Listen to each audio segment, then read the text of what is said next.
അപ്പോൾ എല്ലാവർക്കും സ്വാഗതം നമ്മുടെ പുതിയ വീഡിയോയിലേക്ക്. അപ്പോൾ ഇന്നത്തെ വീഡിയോ 3M കോട്ടിങ്ങിനെ ബേസ് ചെയ്തുള്ളൊരു വീഡിയോ ആണ്. ഇനി എന്താണ് 3M കോട്ടിംഗ് എന്ന് ചോദിച്ചു കഴിഞ്ഞാൽ നമ്മുടെ വണ്ടികളുടെ പെയിൻറ്റിനെ പ്രൊട്ടക്റ്റ് ചെയ്യുക, അതാണ് ഇതുകൊണ്ട് ഉദ്ദേശിക്കുന്നത്. അപ്പോൾ ഇതെങ്ങനെയാണ് ചെയ്യുക, അപ്പോൾ ഇത് ചെയ്തിട്ടുള്ള മാറ്റങ്ങൾ എന്താണ്, ബിഫോർ ആഫ്റ്റർ എന്താണെന്നൊക്കെ നമ്മൾ ലൈവായിട്ട് നമ്മുടെ ഇന്നത്തെ വീഡിയോയിൽ നമ്മൾ കാട്ടുന്നതാണ്. അതുകൊണ്ട് നിങ്ങൾ ആരും വീഡിയോ സ്കിപ്പ് ചെയ്യാതെ തന്നെ കാണുക. അപ്പോൾ കഴിഞ്ഞ വീഡിയോകൾക്കൊക്കെ നിങ്ങൾ നൽകിയ സപ്പോർട്ടിന് ഒരുപാട് നന്ദിയുണ്ട്. അപ്പോൾ ഇനിയും തുടർന്ന് നമ്മളെ സപ്പോർട്ട് ചെയ്യുക. അപ്പോൾ നമുക്ക് വീഡിയോ സ്റ്റാർട്ട് ചെയ്യാം. ഓക്കെ, അപ്പോൾ നമ്മളിന്ന് 3M കോട്ടിങ് ചെയ്യാനായി കൊണ്ടുവന്നിരിക്കുന്ന വണ്ടി ആക്റ്റീവയാണ്, പഴയ ആക്റ്റീവയാണ്. അപ്പോൾ ഈ വണ്ടിയുടെ ഇപ്പോൾ വാഷിംഗ് കഴിഞ്ഞിട്ടുണ്ട്. ഈ വണ്ടിയുടെ വാഷ് ചെയ്യുന്നതിന് മുമ്പുള്ള ലുക്ക് ഞാൻ കാണിച്ചു തരാം. ഇതാണ്. ഓക്കെ, നമുക്കപ്പം 3M കോട്ടിങ് ചെയ്യാം. നമസ്കാരം, എൻ്റെ പേര് ഷൺമുഖൻ. ഞാനിവിടെ കോട്ടയം ബുരിക്കൽ ഹോണ്ടയിൽ നിന്നാണ്.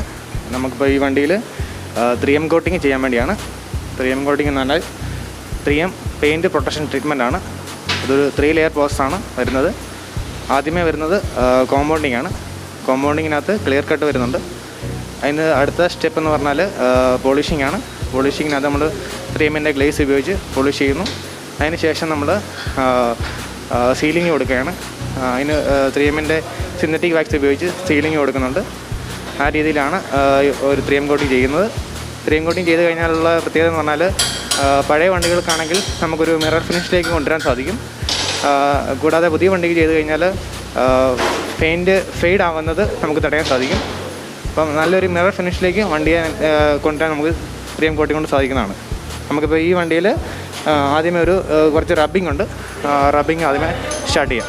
ഇത് നമ്മൾ 3Mൻ്റെ ഫസ്റ്റ് സ്റ്റേജിൽ ഉപയോഗിക്കുന്ന കോമ്പൗണ്ടിങ് ആണ്.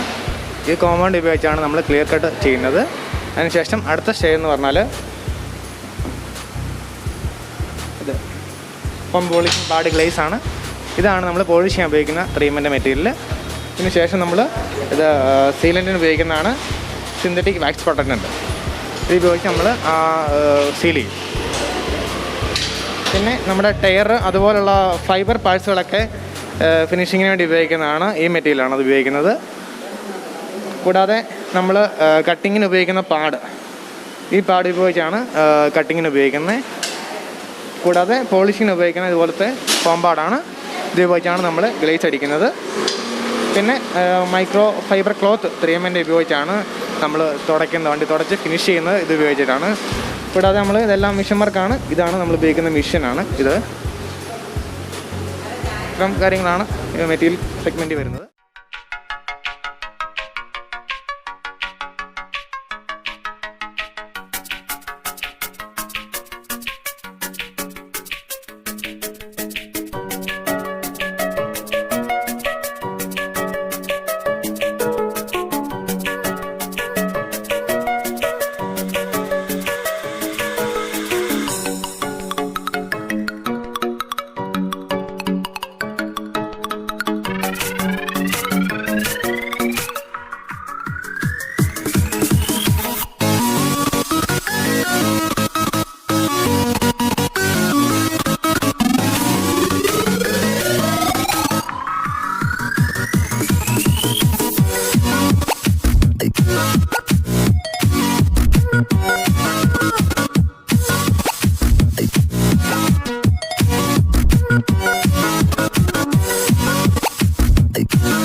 ഇപ്പം നമ്മുടെ റബ്ബിങ് കംപ്ലീറ്റ് ആയിട്ടുണ്ട്.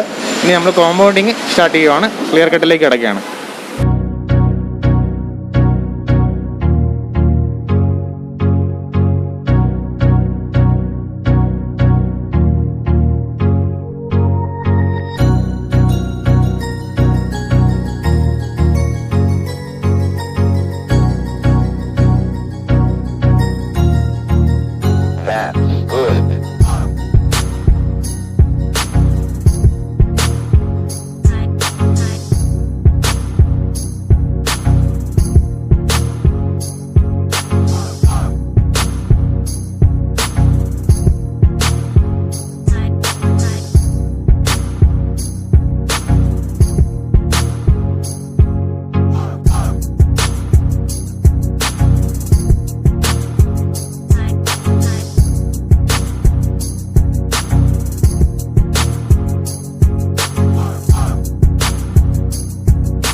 ഇപ്പോൾ നമ്മുടെ കോമ്പൗണ്ടിങ് ഫിനിഷ് ആയിട്ടുണ്ട്. അടുത്ത് നമ്മൾ ഗ്ലേസ് ഉപയോഗിച്ച് പോളിഷ് ചെയ്യാൻ പോവുകയാണ്.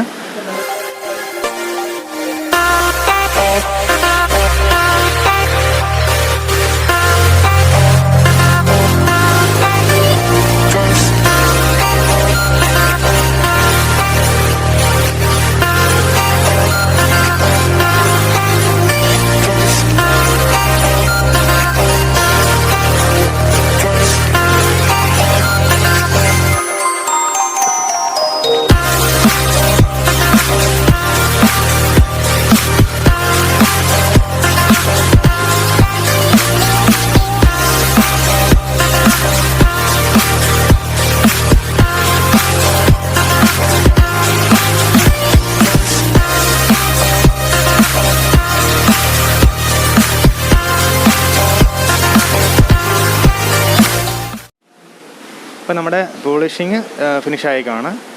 അടുത്ത നമ്മുടെ ഇതിനെ നമ്മൾ സീലിംഗ് ചെയ്യുകയാണ്. സീലിങ്ങിന് ഉപയോഗിക്കുന്നത് സിന്തറ്റിക് വാക്സ് ആണ്. ഈ മെറ്റീരിയൽ ഉപയോഗിച്ച് നമ്മൾ സീലിംഗ് ചെയ്യാൻ പോവുകയാണ്.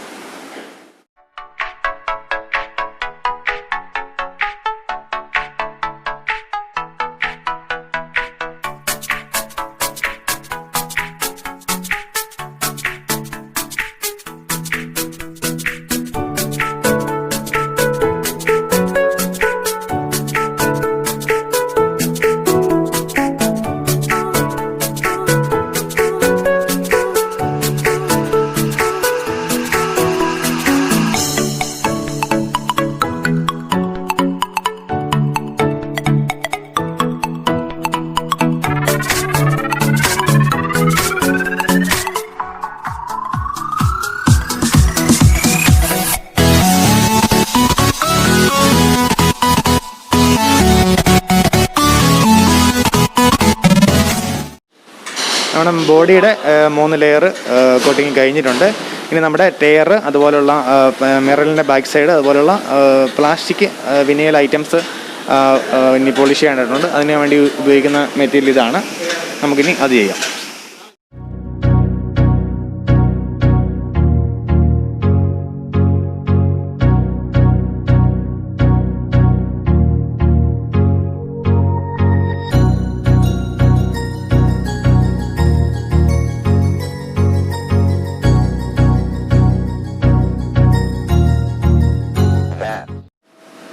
നമ്മുടെ വണ്ടി ഇപ്പോൾ 3M കോട്ടിങ് കഴിഞ്ഞ് 3 ലെയർ പെയിൻറ്റ് പ്രൊട്ടക്ഷൻ ട്രീറ്റ്മെൻറ്റ് കഴിഞ്ഞ് ഫിനിഷ് ആയിട്ടുണ്ട്.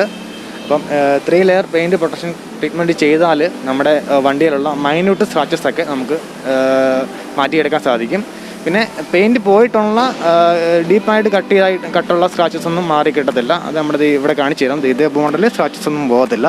ഈ വണ്ടിയിൽ ഈ മൽഗാർഡിൻ്റെ ഭാഗത്തൊക്കെ ഇവിടെയൊക്കെ കുറച്ച് പെയിൻറ്റ് ഡാമേജാണ്. ഇത് ഒത്തിരി പഴയ വണ്ടിയാണ്. അപ്പോൾ അവിടെയൊക്കെ ആസിഡൊക്കെ വീണാണ്. ബാറ്ററിയുടെയൊക്കെ ആസിഡിനകത്ത് ഒഴുകി വന്നിട്ടൊക്കെ ഇവിടുത്തെ പെയിൻറ്റൊക്കെ ഡാമേജായി, ക്ലിയറും ഒക്കെ ഡാമേജായി പോയിട്ടുണ്ട്. ഇതുപോലെ പെയിൻറ്റ് കട്ടായി ക്ലിയറും പെയിൻറ്റും ഒന്നും ഇല്ലാത്ത സ്ക്രാച്ചസ് ഒന്നും നമുക്ക് മാറ്റിയെടുക്കാൻ സാധിക്കത്തില്ല. വളരെ മൈന്യൂട്ടായിട്ടുള്ള, അതായത് ക്ലിയറിൻ്റെ മേളിൽ വീഴുന്ന മൈന്യൂട്ട് സ്ക്രാച്ചസ് ഒക്കെ നമുക്ക് റിമൂവ് ചെയ്യാൻ പറ്റും. കൂടാതെ 3M കോട്ട് അടിച്ചു കഴിഞ്ഞാൽ നമുക്ക് അൾട്രാവയൽ പ്രൊട്ടക്ഷൻ നമുക്ക് കിട്ടുന്നതായിരിക്കും. വെയിലത്തൊക്കെ ഓടിക്കഴിഞ്ഞാൽ നമുക്ക് വെയിലും മഴയും കൊണ്ടാൽ നമ്മുടെ പെയിൻറ്റിന് ഫെയ്ഡിങ് വരാത്ത രീതിയിലുള്ള ഒരു പ്രൊട്ടക്ഷൻ നമുക്ക് 3M കോട്ട് കൊണ്ട് കിട്ടും. കൂടാതെ തന്നെ നല്ലൊരു ഗ്ലേസിങ്, ഒരു മിറർ ഫിനിഷ് ഇപ്പോൾ കാണുന്ന പോലെ ഒരു നല്ലൊരു ലുക്കിലേക്ക് നമുക്ക് വണ്ടി എത്തിക്കാൻ സാധിക്കും. പിന്നെ ഇത് ഒരു ടൈം നമ്മൾ ചെയ്ത് കഴിഞ്ഞാൽ ഒരു 3-4 മാസം കൂടുമ്പം ഇതിൻ്റെ ഫൈനൽ ലെയർ മാത്രം, അതിന് നമ്മൾ UV കോട്ടിംഗ് എന്നാണ് പറയുന്നത്, ആ UV കോട്ടിംഗ് മാത്രം ഒന്ന് ചെയ്തുകൊണ്ടിരുന്നാൽ മതി. അപ്പം നമുക്ക് ഈ ഒരു റേഞ്ചിൽ തന്നെ വണ്ടി കീപ്പ് ചെയ്യാൻ സാധിക്കുന്നതായിരിക്കും. ഫൈനൽ ലെയർ മാത്രം ഒന്ന് ബൂസ്റ്റ് ചെയ്ത് കൊടുത്തുകൊണ്ടിരിക്കുക. അപ്പോൾ നമുക്ക് ഈ ലുക്കിൽ തന്നെ വണ്ടി നമുക്ക് മെയിൻറ്റെയിൻ ചെയ്ത് കൊണ്ടുനടക്കാൻ സാധിക്കുന്നതായിരിക്കും. ഇതാണ് 3M കോട്ട് ചെയ്താലുള്ള വ്യത്യാസം, അതിൻ്റെ ഗുണങ്ങളും.